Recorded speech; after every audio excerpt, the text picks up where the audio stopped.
요즘 너무 힘들어. 갱년기 때문에 내가 아닌 것 같아. 혼자가 아니야. 너무 힘들어하지 마. 우리 같이 이겨내자. 많은 분들이 60대에 들어서면서 공통적으로 하는 말이 있습니다. 예전 같지가 않다. 갑자기 몸이 내 것이 아닌 느낌이다.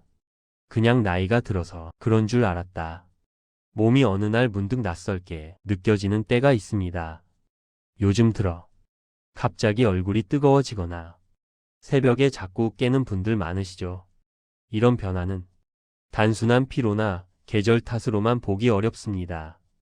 60대 이후에 나타나는 갱년기는 그냥 넘기면 열감과 두근거림이 더 잦아지고 몸의 반응도 점점 커질 수 있습니다. 저 역시 그 시기를 지나면서 몸이 보내는 작은 신호를 놓치면 증상이 빠르게 강해진다는 걸 몸으로 느꼈습니다. 다행인 건 생활 속에서 딱 3가지만 챙기면 이 흔들림을 꽤 빨리 안정시킬 수 있다는 점입니다. 아침에는 몸을 깨우는 한 가지, 낮에는 흐름을 잡아주는 한 가지, 저녁에는 잠을 편하게 만드는 한 가지. 이 3가지만 기억하시면 됩니다. 오늘 이야기를 끝까지 들으시면 바로 실천할 수 있도록 아주 쉽게 정리해 드리겠습니다. 본론으로 들어가기 전에 한 가지 말씀을 드리고 싶습니다. 이런 건강 이야기는 한번 듣고 지나가면 금방 잊히는 경우가 많습니다. 아침 준비하실 때나 산책하실 때, 잠들기 전 같은 조용한 시간에 라디오 듣듯 반복해 보시면 몸이 더 빠르게 반응합니다. 그럼 갱년기가 어떻게 시작되는지 흐름부터 차분하게 살펴보겠습니다. 많은 분들은 갱년기가 50대에 끝나는 줄 아십니다. 하지만 실제로는 60대에 접어들면서 몸에서 나타나는 변화가 훨씬 뚜렷해집니다. 호르몬 변화는 50대에 시작되지만 생활 속에서 피부로 느껴지는 시기는 대부분 60대 전후입니다. 저도 그랬습니다. 50대에는 단순한 피로로만 느꼈고 일상에 큰 문제도 없었습니다. 그런데 60대가 되면서부터 잠이 먼저 흔들리기 시작했습니다. 새벽에 한 번씩 깨는 일이 반복되었고 다시 잠들기까지 시간이 오래 걸렸습니다. 아침엔 몸이 늘 무겁고 하루가 길게 느껴졌습니다. 그 다음 찾아온 변화가 열감이었습니다. 얼굴과 목 주변에서 뜨거운 기운이 훅 올라오고 등을 타고 식은땀이 흘렀습니다. 처음에는 무슨 병인가 걱정할 정도로 당황스러웠습니다. 하지만 이 열감은 혈관이 순간적으로 넓어지면서 생기는 아주 흔한 갱년기 반응이라는 걸 나중에서야 알게 됐습니다. 심장 두근거림도 찾아왔습니다. 누워 있다가 갑자기 심장이 툭 뛰는 느낌이 들 때가 있었죠. 그 순간에는 누구라도 걱정할 수밖에 없습니다. 하지만 검사 결과는 늘 정상이었고 몸의 조절 기능이 잠시 예민해졌을 때 흔히 나타나는 흐름이라는 걸 알게 됐습니다. 이런 경험을 지나면서 한 가지를 분명히 깨달았습니다. 갱년기는 몸이 나빠지는 시기가 아니라 새로운 균형을 잡기 위해 몸이 조금 더 힘을 쓰는 과정이라는 겁니다. 그래서 몸에서 올라오는 변화들을 조금만 더 주의 깊게 들여다보면 좋습니다. 신호를 이해하는 순간 불안도 줄어들고 몸도 훨씬 안정된 흐름을 되찾습니다. 여기까지가 갱년기가 어떻게 시작되는지에 대한 첫 번째 흐름입니다. 이제 이어서 특히 조심해야 할 신호들을 생활 속 예시와 함께 풀어드리겠습니다. 갱년기가 찾아오면 몸이 보내는 신호가 하루에도 몇 번씩 달라질 때가 있습니다. 아침엔 괜찮다가 오후엔 이유 없이 기운이 빠지고 저녁이면 마음이 예민해지는 흐름. 많은 분들이 이때 가장 혼란스러워 하십니다. 이런 변화들 가운데 특히 더 신경 써야 할 신호들이 있습니다. 이 신호를 조금만 알아차리면 몸을 훨씬 편안하게 돌볼 수 있습니다. 첫 번째는 수면의 흔들림입니다. 잠이 깊지 않고 새벽에 한 번씩 깨는 흐름. 다시 잠들기 어려워지면 아침이 무겁고 하루 동안 피로가 쉽게 쌓입니다. 여기서 제가 하나 여쭤보고 싶습니다. 최근 한 주 동안 새벽에 깬 적이 몇 번이나 있었는지 떠오르시나요? 이 질문에 대한 숫자만 떠올려도 몸이 보내는 신호가 어느 정도인지 대략 감이 잡히기 시작합니다. 제가 갱년기 초반에 가장 힘들었던 것도 바로 이 흐름이었습니다. 새벽에 눈이 떠지고 다시 잠들기까지 긴 시간을 뒤척였습니다. 그때 깨달았습니다. 수면 변화가 시작됐다는 건 갱년기 신호의 첫 단계라는 걸요. 두 번째는 갑작스러운 열감입니다. 얼굴이 달아오르고 목 뒤로 뜨거운 기운이 확 올라오는 흐름. 이 열감이 하루에도 여러 번 반복된다면 몸의 조절력이 약해져 있다는 신호입니다. 그리고 여기서 작게 스스로 확인해 볼 만한 질문이 하나 더 있습니다. 열감이 올 때 몸 전체가 뜨거운가요? 아니면 얼굴과 목덜미만 뜨거운가요? 많은 분들이 이 차이를 모르고 지나갑니다. 그런데 이 구분이 몸 상태를 파악하는 데 꽤 도움이 됩니다.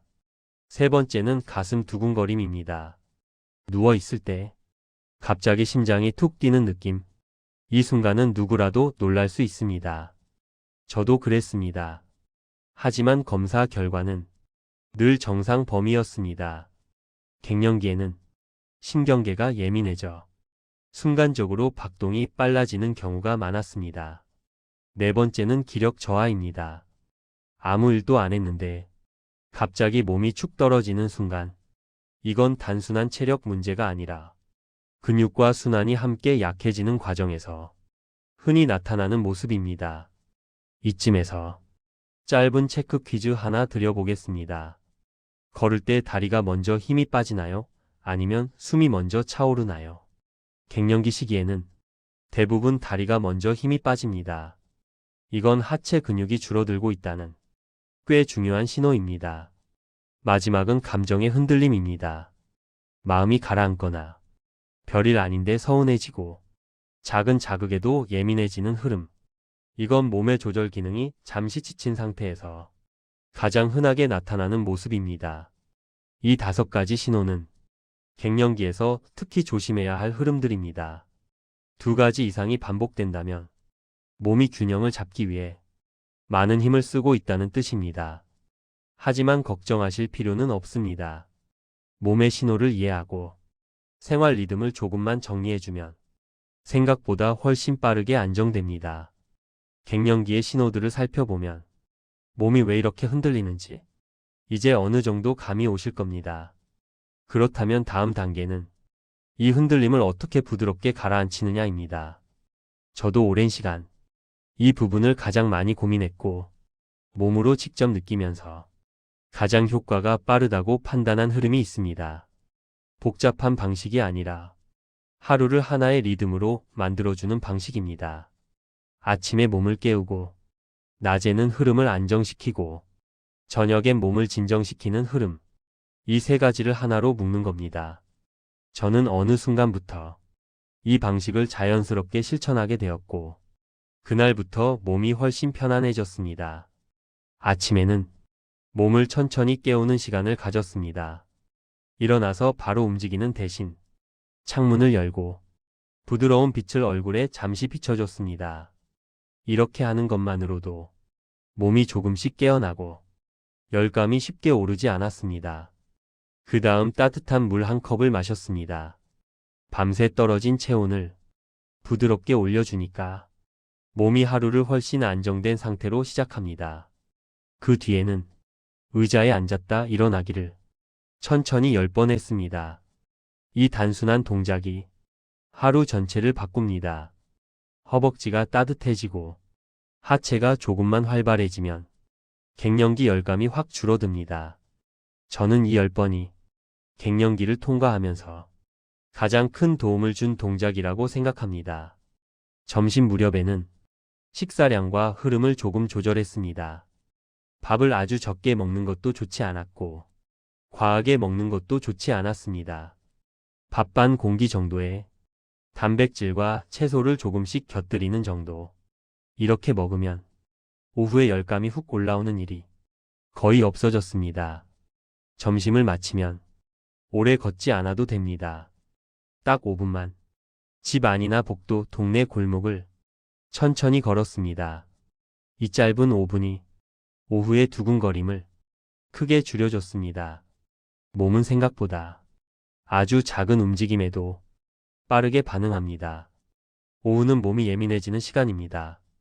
그래서 저는 이 시간대에 커피를 과감하게 줄였습니다. 잠깐은 괜찮지만 밤잠이 흔들리기 쉬웠거든요. 대신 따뜻한 차나 견과류 몇 알로 바꾸니까 저녁 시간이 훨씬 편안해졌습니다. 저녁은 하루에서 가장 중요한 시간입니다. 이때 몸을 진정시키는 작업을 해줘야 밤잠이 부드럽게 이어집니다. 저는 가능한 7시 전후로 식사를 했습니다. 늦게 먹으면 밤새 소화 때문에 몸이 예민해지고 열감이 쉽게 올라왔습니다. 식사는 가볍게 속이 부담 없는 메뉴 위주로 했습니다. 그리고 식사 후 목과 어깨를 천천히 돌려주는 동작을 딱 3분만 했습니다. 이 짧은 시간이 하루 동안 쌓인 긴장을 풀어주고 몸의 온도를 부드럽게 낮춰주기 때문에 잠들기 훨씬 쉬워집니다. 잠들기 전에는 방 조명을 조금 어둡게 하고 호흡을 천천히 10번만 했습니다. 이 10번의 호흡이 갱년기 불면을 정말 크게 줄여줬습니다. 나도 모르게 긴장했던 몸이 서서히 풀리기 때문입니다. 이 루틴은 아침, 낮, 저녁을 따로 떼어내지 않고 하루를 자연스러운 흐름으로 만드는 방식입니다. 저는 이 흐름을 따라간 이후로 열감이 줄어들고 두근거림이 사라졌고 밤잠도 훨씬 깊어졌습니다. 몸이 새로운 균형을 찾으니까 삶이 다시 안정되는 느낌이었습니다. 갱년기를 지나면서 제가 직접 먹어보고 몸이 가장 편안해졌던 음식들을 딱 몇 가지로 정리해드리겠습니다. 복잡한 식단은 유지가 어렵기 때문에 매일 먹어도 부담 없는 음식 위주로 담았습니다. 첫째, 두부와 콩류. 이 두 가지는 갱년기에 가장 도움이 되는 단백질입니다. 몸의 균형이 흔들릴 때 가장 빨리 안정되는 영양이기도 합니다. 과하게 먹을 필요 없고 두부 반모, 삶은 콩 한 줌이면 충분합니다. 둘째, 생선 한 토막. 등 푸른 생선은 기운이 쉽게 떨어지는 갱년기 시기에 정말 큰 힘이 됩니다. 저는 일주일에 2번 정도만 먹어도 몸이 많이 안정되었습니다. 셋째, 아몬드와 호두. 갱년기 두근거림과 잠들기 어려운 분들에게 특히 좋은 간식입니다. 저녁 늦게 먹지 말고 오후 한 줌 정도만 드시면 밤이 훨씬 편안해집니다. 넷째, 따뜻한 차. 홍차처럼 진한 카페인보단 루이보스 보이차 같은 부드러운 차가 좋습니다. 몸을 천천히 진정시키는 데 도움이 됩니다. 다섯째, 채소 한 접시. 몸이 예민해지는 시기라 과일은 당이 높아 생각보다 열감을 올릴 수 있습니다. 수분 많은 채소 한 접시가 오후 열감을 훨씬 덜 오르게 합니다. 이 5가지는 하루 식사에 자연스럽게 넣기 좋고 몸에서도 즉각적인 반응이 오는 갱년기 최적 음식이라고 생각합니다. 갱년기 이야기를 나누다 보면 많은 분들이 비슷한 오해를 가지고 계십니다. 제가 상담하면서 가장 자주 들었던 오해들만 간단히 짚어드릴게요. 첫째, 갱년기는 여성만 겪는다. 아닙니다. 남성도 겪습니다. 다만 열감보다는 기력 저하와 의욕 감소가 먼저 옵니다. 그래서 남성 갱년기는 스스로 눈치채기 어려울 뿐입니다. 둘째, 갱년기는 50대에 끝난다. 아닙니다. 실제로 몸의 흔들림이 생활 속에서 가장 뚜렷하게 나타나는 시기는 60대부터입니다. 셋째, 열감이 오면 몸이 뜨겁다는 뜻이다. 이것도 아닙니다. 열감은 혈관이 순간적으로 넓어지면서 짧게 뜨거워지는 반응입니다. 속은 오히려 차가운 경우가 많습니다. 넷째, 심장이 뛰면 심장병이 시작된 것이다. 대부분 그렇지 않습니다. 갱년기에는 신경계가 예민해져 순간적으로 박동이 빨라지는 경우가 많습니다. 검사 결과가 정상이면 대부분 조절 기능의 일시적인 흔들림입니다. 5째, 증상이 오면 무조건 약을 먹어야 한다. 약이 필요한 경우도 있지만 생활 리듬 정리만으로 증상이 크게 줄어드는 경우가 훨씬 많습니다. 식사, 움직임, 수면 루틴만 바로 잡아도 몸이 금방 안정됩니다. 갱년기 시기를 지나면서 제가 여러 가지 방법을 해봤는데 그 중에서 가장 효과가 빠르게 느껴졌던 건 생각보다 단순한 한 가지였습니다. 저녁 식사 후 목과 어깨를 천천히 돌려주는 동작을 3분 정도만 하는 습관이었습니다. 처음엔 이 짧은 동작이 뭐 얼마나 도움이 되겠나 싶었는데 한 이틀 정도 지나니까 밤에 덜 깨고 열감도 훨씬 편안해지는 걸 몸으로 느끼게 됐습니다. 몸의 긴장이 풀리니까 심장 박동도 전보다 차분해지고 잠드는 시간이 짧아졌습니다. 갱년기는 뭔가 큰 변화, 큰 운동을 해야 좋아지는 게 아니라 이렇게 작은 움직임 하나에도 몸이 금방 반응한다는 걸 그때 확실히 알았습니다. 그리고요, 갱년기 상담을 하다 보면 많은 분들이 공통으로 하는 실수가 하나 있습니다. 열감이 올라오면 얼른 찬물부터 찾는다는 점입니다. 얼굴을 찬물로 적시거나 찬물 한 컵을 바로 들이켜는 경우가 많습니다. 순간은 시원하지만 이게 오히려 몸의 조절 기능을 더 흔들리게 만들 때가 있습니다. 특히 속이 차가운 상태라면 찬물이 들어가는 순간 혈관이 갑자기 조여지고 그 반동으로 열감이 더 강하게 올라올 수 있습니다. 열이 올랐을 때는 물부터 찾는 대신 호흡을 먼저 길게 몇 번 이어가는 것이 훨씬 효과적입니다. 이건 제가 여러분을 보면서 가장 많이 느낀 부분입니다. 작은 실수 하나를 바로잡는 것만으로도 몸의 흔들림이 크게 줄어듭니다. 그리고 갱년기 이야기를 나누면 항상 빠지지 않고 나오는 질문이 하나 있습니다. 바로 심장이 두근거리면 병원에 꼭 가야 하는지 이 질문입니다. 많은 분들이 두근거림이 오는 순간 큰 병이 시작된 건 아닐까 걱정부터 하십니다. 하지만 두근거림이 짧게 지나가고 하루에 여러 번 오래 지속되지 않는다면 대부분은 갱년기 조절 과정에서 나타나는 아주 흔한 반응입니다. 물론 두근거림이 몇 분 이상 계속되거나 가슴 통증이 함께 오면 병원에서 확인하는 게 맞지만 대부분은 호흡을 조절하거나 저녁 루틴을 정리하는 것만으로 바로 가라앉는 경우가 많습니다. 이 질문은 정말 많은 분들이 물어보셨고 그만큼 불안했던 마음이 컸다는 뜻이기도 합니다. 그래서 제가 늘 드렸던 답은 두근거림이 짧고 반복되지 않으면 몸이 스스로 균형을 잡으려는 과정이니 너무 겁내지 않으셔도 됩니다. 두근거림 이야기를 들으셨다면 아마 마음속에 작은 걱정이 남아 있을 겁니다. 이 느낌은 누구라도 불안할 수 있습니다. 저 역시 갱년기 시기에 밤에 누워 있다가 갑자기 심장이 빨리 뛰면 순간 놀란 적이 많았습니다. 하지만 다시 생각해 보면 그 두근거림은 몸이 스스로 균형을 잡으려고 순간적으로 힘을 쓰는 과정이었습니다. 만약 그 느낌이 올 때는 억지로 누워 있으려고 하지 마시고 의자에 조용히 앉아보세요. 그리고 숨을 천천히 3번만 길게 들이마셨다가 부드럽게 내쉬어 보세요. 이 간단한 3번의 호흡이 몸의 긴장을 빠르게 풀어주고 가슴의 두근거림도 금방 차분해집니다. 이 정도는 내가 조절할 수 있구나. 이 느낌을 한 번만 경험해 보시면 갱년기가 훨씬 덜 무섭게 느껴질 겁니다. 갱년기를 지나면서 누구나 한 번쯤은 몸이 낯설게 느껴지는 순간이 찾아옵니다. 평소 같으면 아무렇지 않을 일도 그 시기에는 조금 크게 느껴지고 감정도 예민해질 때가 있습니다.